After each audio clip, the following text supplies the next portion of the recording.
मेरा नाम पलविशा है। मैं आज अपनी जिंदगी का सबसे बड़ा बोझ उतारने जा रही हूँ। वो बोझ जो मेरी जिंदगी में मौजूद हर दुख और परेशानी से ज्यादा भारी है। इस वक्त मैं उम्र के इस हिस्से में हूँ जब इंसान खुद इज्जत के साथ अपनी आखिरी आरामगाह के लिए दुआ करता है, मगर मुझे तो जीने और मरने दोनों से डर लगता है। अगर मेरा एक मुसलमान घराने से ताल्लुक ना होता तो मैं वसीयत कर देती कि मुझे मरने के बाद बेशक जलाया जाए, मगर कब्र में दफन न किया जाए, क्योंकि मैंने एक ऐसा जुल्म किया है जिसकी माफी मुमकिन नहीं। मैं सरहद के निहायत अमीर घराने में जन्म लिया, शक्ल और सूरत में बेमिसाल और अनमोल थी। मेरी शादी भी ऐसे खानदान में हुई जो दौलत और इज्जत में हमसे ज्यादा थे। अल्लाह ताला की रहमतें ही रहमतें थी। अल्लाह ताला ने मुझे बेटे अता किए। ससुराल में मेरी बहुत इज्जत थी। मेरी सास मुझे सर आंखों पर बिठाती थी। मुझे अपने बच्चों में रजा सबसे प्यारा था। पढ़ाई मुकम्मल होने के बाद मेरे शौहर ने कारोबार के सिलसिले में उसे जर्मनी बुला लिया। मैं रजा की जुदाई से बहुत दुखी थी, मगर ये मेरे बेटे के मुस्तकबिल का सवाल था। इस मर्तबा जब सर्दियों में रजा जर्मनी से आया तो बहुत खुश और निकला निकला नजर आया, मगर कभी कभी बेचैन और बोलते बोलते खामोश हो जाता था।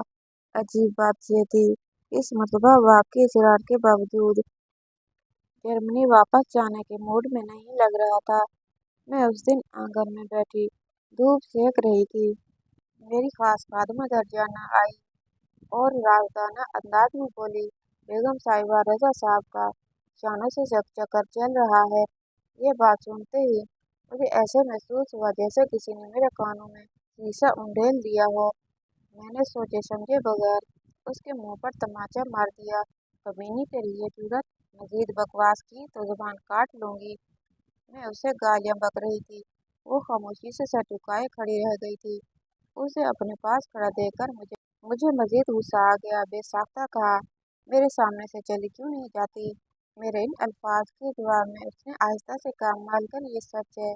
उसकी बात पर मुझे दोबारा से लाल आ गया। दिल में आया कि उसके टुकड़े टुकड़े कर दूं, मगर मैंने उसे झिड़क कर वहां से रवाना कर दिया। शानों का बाप हमारे घरेलू मुलाजिम था और शानों की माँ भी हमारे घर में सफाई वगैरह के लिए काम करती थी। शानो माँ बाप की इकलौती बेटी थी और शानो थी ही बहुत खूबसूरत।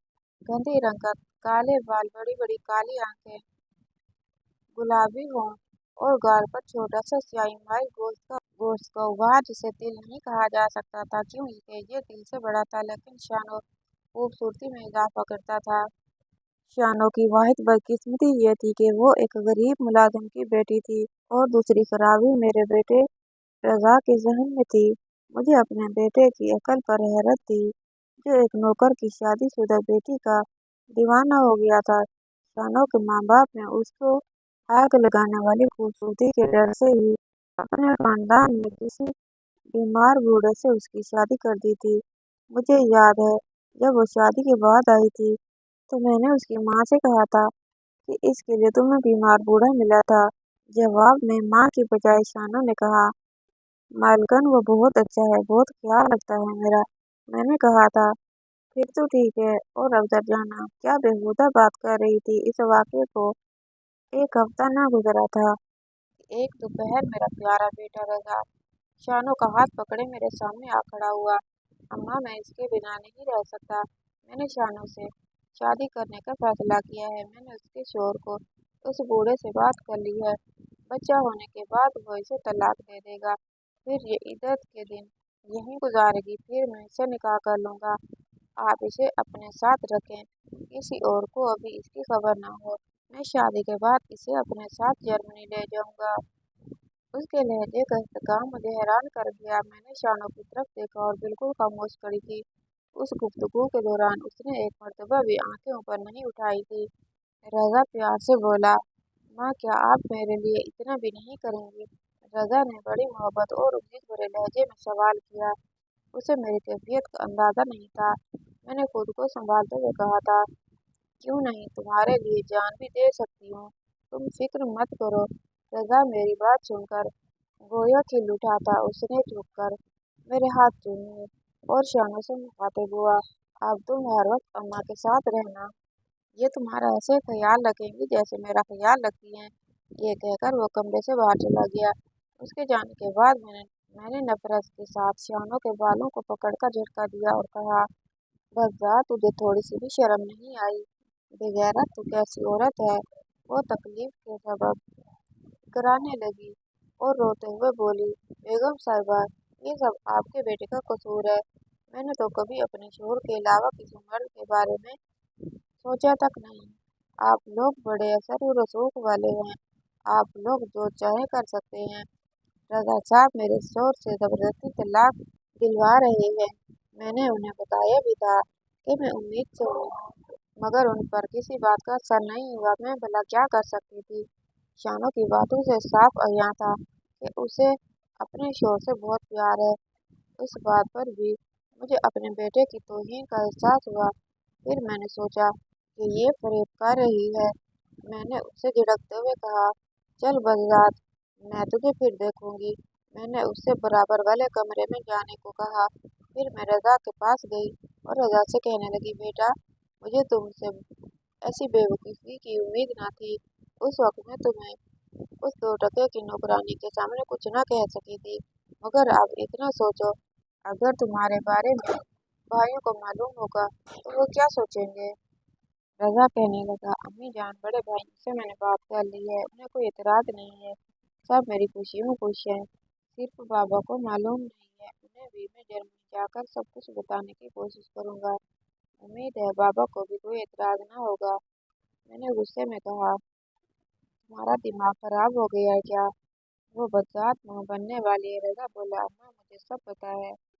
मैं बच्चा पैदा होने के बाद ही उसके साथ निकाह करूंगा। ये कोई बड़ी बात नहीं है। माँ, मैं उससे बहुत प्यार करने लगा हूँ, प्लीज आप भी मान जाएं।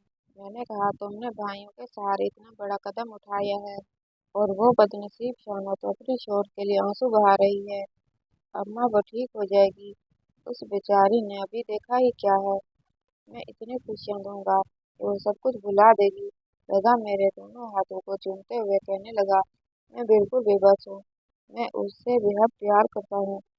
उस वक्त मैं अपने बेटे से हार गई और शानों को अपने साथ रखने की हामी भर ली थी। और वैसे भी रजा के 5 भाई उसके साथ थे। कुछ दिनों बाद मेरा बेटा रजा जर्मनी चला गया और शानों मेरे साथ रहने लगी। मैंने महसूस किया कि मेरे बाकी बेटे शानों का ऐसे ख्याल रखते थे जैसे वो वाकई उनकी भाभी हो।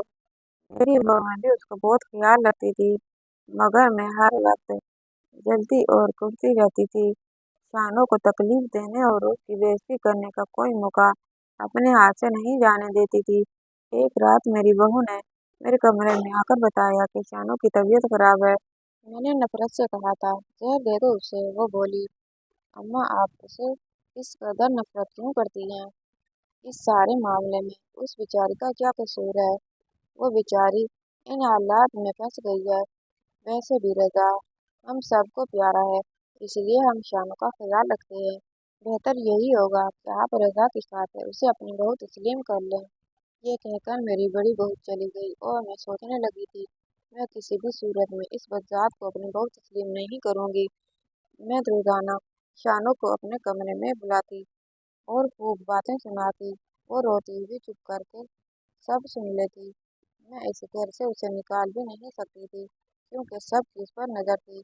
मुझे इससे नफरत हो गई थी। मैं अब उसे जान से मार देना चाहती थी।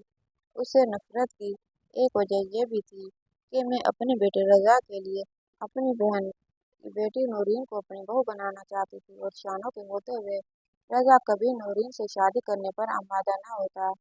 अब ये शानों की बदकिस्मती थी कि जब उसे 8वां महीना लगा तो मेरे बाप का इंतकाल हो गया।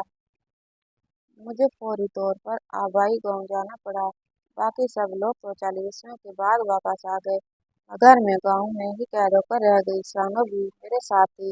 एक दिन अचानक उसकी तबीयत खराब हो गई। वो काफी तकलीफ में थी। उस वक्त मैंने अपनी खास खादमा की मदद से शानो को ऐसी दवाई पिला दी जिसके असर से वो 2 दिन तक सोती रही। अब मंसूबे के मुताबिक मैंने उस दिन दोपहर को सारे गांव में ये खबर फैला दी कि शानो बच्चे की तकलीफ बर्दाश्त न कर सकी और मर गई है। शानो के माँ बाप को बुलवाया। वो भी रोते हुए आ गए।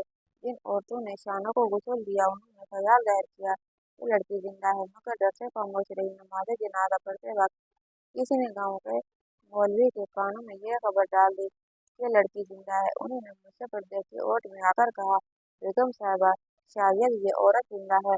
मैं उसकी नमाज जनाजा पढ़ाकर क्यों अल्लाह ताला के कहर को दावा दूं? जवाब में मैंने कहा था, इस औरत का चाल चलन खराब है, इसने मेरे बेटे को धोखा से अपना असीर बना लिया है। ये बीवी किसी और की है और बच्चा तो उसके पेट में है, मेरे बेटे का है। मौलवी साहब, आप बताएं, ऐसी बदकार औरत का यही अंजाम होना चाहिए या नहीं? मेरी बात पर मौलवी साहब तौबा तौबा करने लगे और मेरी हाँ में हाँ मिलाते हुए कहा, ऐसी औरत को संसार करना चाहिए।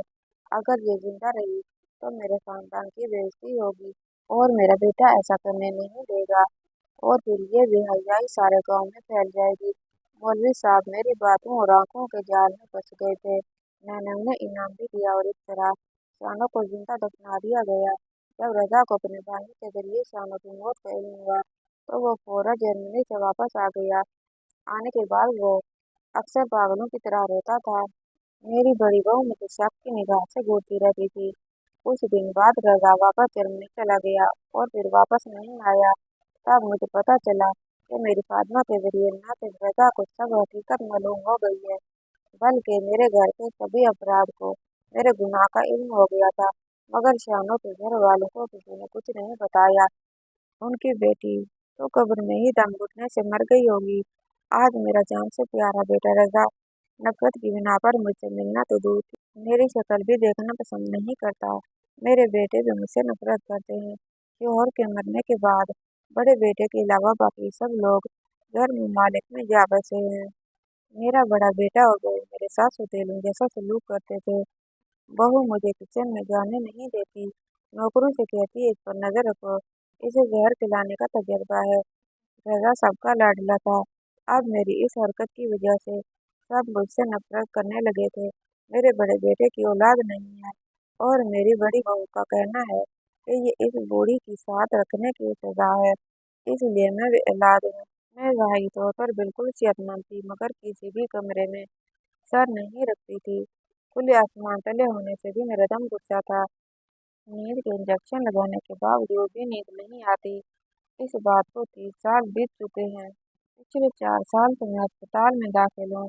मुझे जिल्द का कैंसर हो चुका है। मेरे जिस्म में कीड़े पड़ जाते हैं जो मेरे गोश्त को नोच नोच कर खाते हैं। डॉक्टर जिस्म के उस हिस्से पर दवाई लगाते हैं तो वहाँ पर वो मर जाते हैं, मगर कुछ दिनों बाद दूसरी जगह पर निकल आते हैं। मैं मौत का इंतजार कर रही हूँ, मगर मौत भी नहीं आ रही।